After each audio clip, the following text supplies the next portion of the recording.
और जेडीयू के जो नेता हैं गुलाम गौस, उन्होंने यहां तक कह दिया था कि बीजेपी देश को गृह युद्ध की तरफ धकेलना चाहती है, गृह युद्ध की तरफ ले जाना चाहती है। बीजेपी से पूछकर कोई काम होगा क्या? उन्होंने मंदिरों और मठों की बात कही थी। क्या बयान रहे हैं जेडीयू के?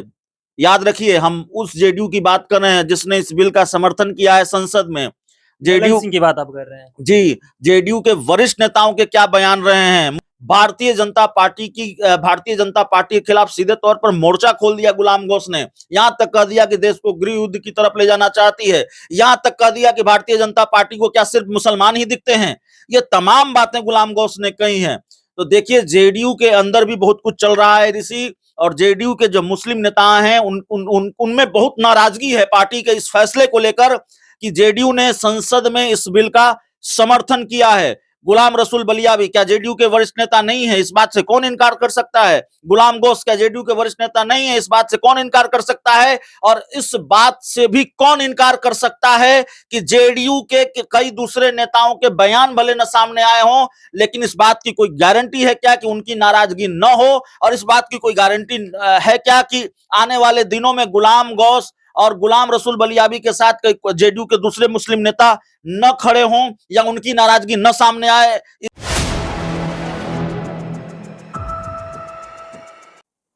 नमस्कार, आप 4 PM देख रहे हैं। मैं हूं आपके साथ ऋषि। देखिए, बिहार की राजनीति की बड़ी खबर आपको बताने जा रहे हैं। दरअसल जदयू और राजद जो है फिर से साथ आ गए हैं। क्या है मामला, पूरी मामला आपको हम विस्तार में बताएंगे। हमारे साथ सहयोगी अभिषेक मिश्रा जी हैं। फिर से जो खबरें आ रही हैं कि राजद और जदयू जो है फिर से साथ आ गए हैं, क्या है पूरा मामला? बिल्कुल ऋषि, बताएंगे कि जेडीयू और आरजेडी कैसे साथ आ गए हैं और क्या है पूरा मामला। देखिए, आरजेडी और जेडीयू जाहिर तौर पर ऋषि साथ आ गए हैं, और ये मामला जो वक्फ संशोधन बिल है उससे जुड़ा हुआ है। कह सकते हैं कि एक बड़ी गलती मोदी शाह से हो गई है, या एक फैसला भारी पड़ता हुआ दिख रहा है। अब कितना भारी पड़ेगा आगे जाकर ये देखना पड़ेगा, लेकिन इस बिल का समर्थन हो सकता है नीतीश कुमार को भी भारी पड़ जाए, इस बिल का समर्थन जेडीयू को भी भारी पड़ जाए, ये दिख रहा है। क्योंकि वक्फ अधिनियम बिल जो है उसका समर्थन भले ही जेडीयू ने किया है संसद में, लेकिन जो जेडीयू के मुस्लिम नेता हैं वो आरजेडी के साथ हैं, वो आरजेडी के सुर में सुर मिला रहे हैं। और जेडीयू के जो कुछ नेता हैं उनके सुर और तेजस्वी यादव के सुर में कोई अंतर नहीं है। इसीलिए हम कह रहे हैं कि जेडीयू और आरजेडी साथ साथ आ गई है। कम से कम जेडीयू के कुछ नेता और आरजेडी तो साथ साथ आ ही गए हैं वक्फ अधिनियम संशोधन बिल को लेकर।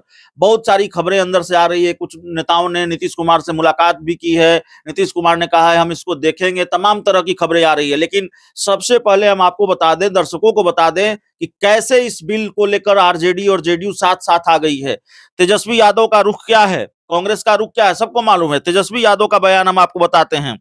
उन्होंने कहा है कि all India Muslim personal law board सहित अनेक मुस्लिम संगठनों, बुद्धिजीवियों के साथ ही पार्टी के मुस्लिम लीडरों से प्राप्त सुझाव एवं विचारों के आधार पर हमारी पार्टी के राष्ट्रीय अध्यक्ष लालू प्रसाद और मैंने लोकसभा और राज्यसभा के अपने सांसदों को इस संविधान विरोधी बिल का विरोध करने को कहा था।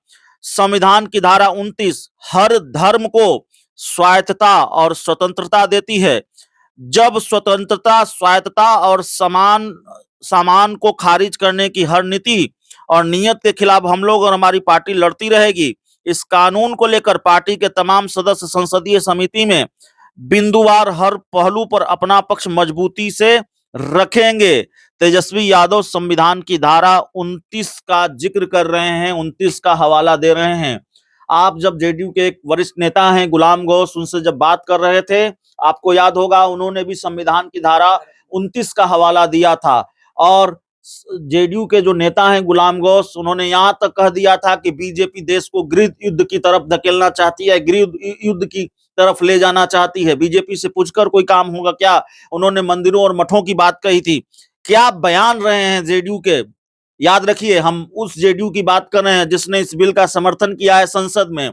जेडीयू सिंह की बात आप कर रहे हैं जी, जेडीयू के वरिष्ठ नेताओं के क्या बयान रहे हैं, मुस्लिम नेताओं के क्या बयान रहे हैं, जरा सुनिए। जेडीयू के नेता हैं गुलाम रसूल बलियावी, महत्वपूर्ण नेता हैं, और उन्होंने कहा कि वक्फ बोर्ड की तरह ही क्या धार्मिक मठों को लेकर भी केंद्र सरकार कोई बिल लाएगी। उसे मठ की जमीन पर भी कार्रवाई करनी चाहिए। वक्फ बोर्ड की संपत्तियां केंद्र और राज्य सरकार वापस कर दें। इन्हें सरकारें अगर अल्पसंख्यक कल्याण के हवाले कर दे तो अल्पसंख्यकों में जो शैक्षणिक पिछड़ापन है उसे खत्म करने के लिए हुकूमत के अनुदान की आवश्यकता नहीं पड़ेगी। वक्फ बोर्ड की संपत्तियों पर केंद्र सरकार का कब्जा है।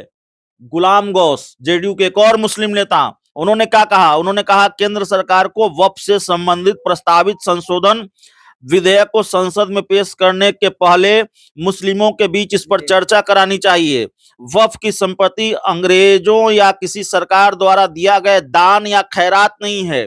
देश में वक्फ के तहत 8,70,000 संपत्तियां हैं, 9,40,000 एकड़ भूमि है। इसे मुस्लिम समाज के लोगों ने समाज के गरीब और कमजोर वर्ग के विकास के लिए दिया था। ये बयान है जेडीयू के मुस्लिम नेताओं का। जेडीयू के नेता ही सहमत नहीं है पार्टी के बयान से, और जेडीयू के जो कई वरिष्ठ नेता हैं, दो का तो हमने उदाहरण दिया, और भी कई लोगों की राय अलग होगी, इतर होगी पार्टी के नेता, पार्टी की राय से, लेकिन कम से कम गुलाम रसूल बलियावी और गुलाम गौस, ये दो नेताओं के बयान आप सुन लीजिए।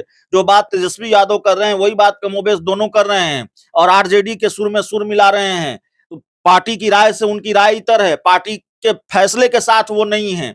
और गुलाम रसूल बलियावी ने जो कहा वो हमने आपको बताया, गुलाम गौस ने क्या कहा वो हमने दर्शकों को सुनवाया। इससे कहीं ज्यादा आगे बढ़कर उन्होंने कई बातें कही हैं। भारतीय जनता पार्टी के खिलाफ सीधे तौर पर मोर्चा खोल दिया गुलाम गौस ने। यहां तक कह दिया कि देश को गृह युद्ध की तरफ ले जाना चाहती है। यहां तक कह दिया कि भारतीय जनता पार्टी को क्या सिर्फ मुसलमान ही दिखते हैं। ये तमाम बातें गुलाम गौस ने कही हैं। तो देखिए जेडीयू के अंदर भी बहुत कुछ चल रहा है ऋषि, और जेडीयू के जो मुस्लिम नेता हैं उनमें बहुत नाराजगी है पार्टी के इस फैसले को लेकर कि जेडीयू ने संसद में इस बिल का समर्थन किया है। गुलाम रसूल बलियावी क्या जेडीयू के वरिष्ठ नेता नहीं है? इस बात से कौन इनकार कर सकता है? गुलाम गौस क्या जेडीयू के वरिष्ठ नेता नहीं है? इस बात से कौन इनकार कर सकता है? और इस बात से भी कौन इनकार कर सकता है कि जेडीयू के कई दूसरे नेताओं के बयान भले न सामने आए हों, लेकिन इस बात की कोई गारंटी है क्या कि उनकी नाराजगी न हो? और इस बात की कोई गारंटी है क्या कि आने वाले दिनों में गुलाम गौस और गुलाम रसूल बलियावी के साथ जेडीयू के दूसरे मुस्लिम नेता न खड़े हों या उनकी नाराजगी न सामने आए? इस बात की भी कोई गारंटी है क्या? तो देखिए बवाल बड़ा हो गया है और सियासी बवाल हो गया है, और इसीलिए हम कह रहे हैं कि जेडीयू आरजेडी साथ साथ है। नीतीश कुमार भले साथ साथ नहीं है, आरजेडी के साथ नहीं है, लेकिन जेडीयू के मुस्लिम नेता आरजेडी के सुर में सुर मिला रहे हैं, तेजस्वी यादव के सुर में सुर मिला रहे हैं, और दोनों की राय एक है वक्फ संशोधन बिल को लेकर। तो भारतीय जनता पार्टी ने जो फैसला लिया, केंद्र सरकार जो बिल लाई है, और उसके बाद जिस तरह से जेडीयू ने उसका समर्थन किया है, नीतीश कुमार को भी यह फैसला भारी पड़ रहा है, क्योंकि उन्हीं की पार्टी में इसको लेकर मतभेद है, उन्हीं की पार्टी में इसको लेकर बहुत मुखर आवाजें उठ रही हैं। लेकिन गुलाम गौस से जब हमने बातचीत किया तो उन्होंने कहा कि जेडीयू पार्टी ने समर्थन नहीं दिया, लेकिन एक जो है व्यक्ति विदाउट नाम लेते हुए ललन सिंह पर इशारा कि एक आदमी समर्थन दिए हैं। नहीं, आप इससे अंदाजा लगा लीजिए, ललन सिंह केंद्र सरकार में मंत्री हैं, जेडीयू के इतने बड़े नेता हैं, और आप जो बात कर रहे हैं वो बात सही है। अगर गुलाम गौस ये कह रहे हैं कि जेडीयू ने समर्थन नहीं दिया है, एक व्यक्ति ने समर्थन दिया है, ललन सिंह ने समर्थन दिया है, तो जेडीयू के अंदर किस तरह की स्थिति है, जेडीयू के अंदर किस तरह का बवाल है, और मुस्लिम नेताओं में किस तरह की नाराजगी है जेडीयू के फैसले को लेकर।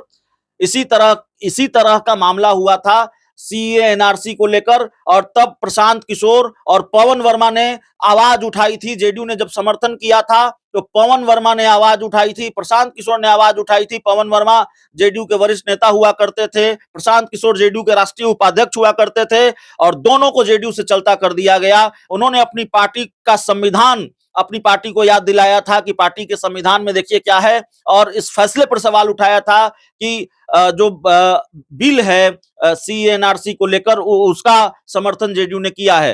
तो इस तरह की चीजें होती रही हैं। जेडीयू के अंदर देखिए बहुत बवाल है, और जेडीयू के जो नेता हैं, कई नेता, गुलाम गौस, गुलाम रसूल बलियावी, और शायद इस लिस्ट में कई और नेताओं के नाम हों, वो कम से कम आरजेडी के सुर में सुर मिला रहे हैं, और वो आरजेडी के साथ है इसको लेकर। जी। गुलाम गौस से भी बातचीत हुआ तो उन्होंने एक बात कहा कि देखिए इसमें जो नए बिल जो लाए जा रहे हैं, बिल में जो संशोधन हो रहे हैं, उसमें अल्पसंख्यक के अलावा जो 2 सदस्य की बात आ रही है, तो साफ तौर पे कह रहे हैं देखिए हमारे धर्म में दूसरे लोगों को क्यों ला रहे हैं ये लोग? नहीं, उन्होंने सवाल उठाया और ये सवाल शायद उन्होंने यह भी सवाल उठाया कि जो अयोध्या में कमेटी बनी है तो उसमें क्या हम लोगों को अल्पसंख्यकों को जगह दी गई उस कमेटी में? ये सवाल शायद जितना इंटरव्यू मैंने उनका सुना है, जितनी बातचीत मैंने सुनी है, वो उन्होंने कहा है। तो सवाल उठाया जा रहा है और देखिए जेडीयू के नेता अगर इतना बड़ा बयान दे रहे हो कि देश को गृह युद्ध की तरफ बीजेपी ले जाना चाहती है या लोग सड़क पर आ जाते हैं, तमाम तरह की बात अगर वो कह रहे हैं तो जाहिर है आप सोच लीजिए कितनी नाराजगी है और ये जेडीयू के नेताओं की नाराजगी है।